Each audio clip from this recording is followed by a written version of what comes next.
Florida Explorer here. We're in Sarasota today. We're at a place called Bluffs. This place is very exciting for me, very significant. I just learned of its existence just the last few weeks ago, and since I did, I started doing more research on it, and it just became even more fascinating. Just a brief preface: the actual Bluffs area is, we're standing in it, but the waterfront part of it is over here, and there's some old ruins over here which are very cool. We're going to check those out in a few moments, but just real briefly, when the Confederacy basically dissolved, the two major armies in the east surrendered in April of '65, and shortly thereafter the Confederate government dissolved because obviously with no military to sustain them, they had no legitimacy.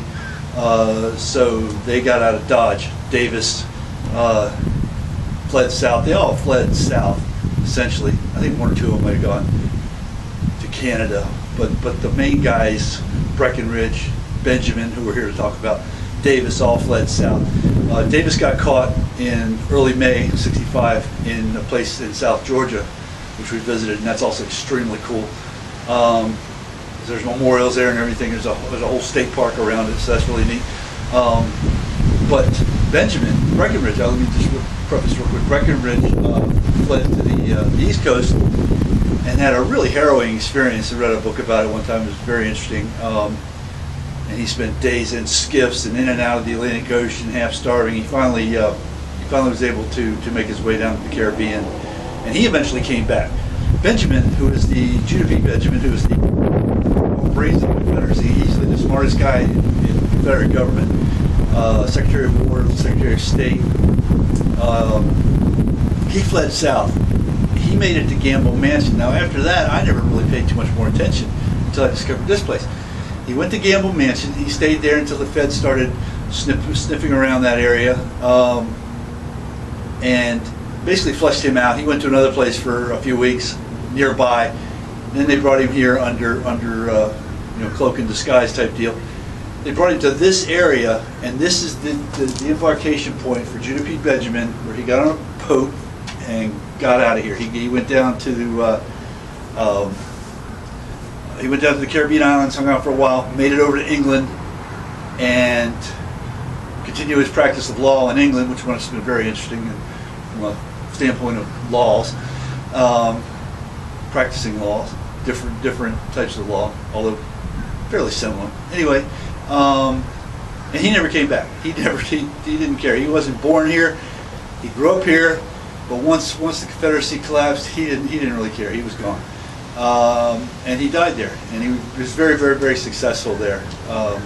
But this is, and that's why this is so interesting for me, is because this is where one of the Confederate cabinet leaders left out of. He got away from here. Got away clean. They caught Davis, put him in jail for a while. They were going to try him, but they couldn't try him because what the Confederacy had done was not illegal at the time. It is now, but it wasn't then. And so they never tried him, but they wanted to. They just didn't have any basis on which to do so. But anyway, this is the Bluffs. Excuse me. Woo.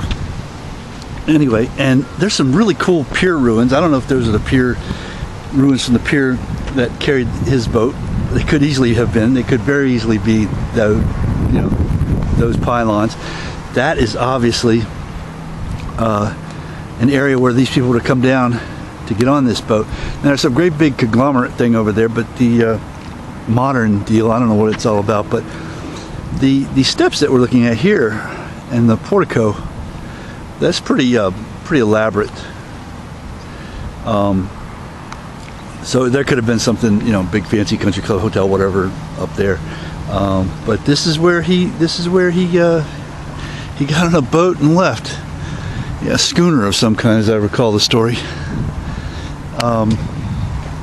Sailed out to the Caribbean and never looked back.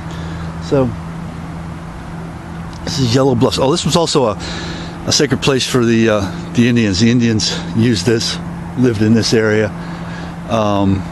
And this is also the site of the Whitaker homestead, who was one of the first settlers of Sarasota. So we're just looking at a very historical and even prehistorical area here. So we're going to continue on. We've been to one good cemetery so far. We're going to go to another one, and head back out to Deep Hole, see if we can see some gators. So for now, we're going to sign off.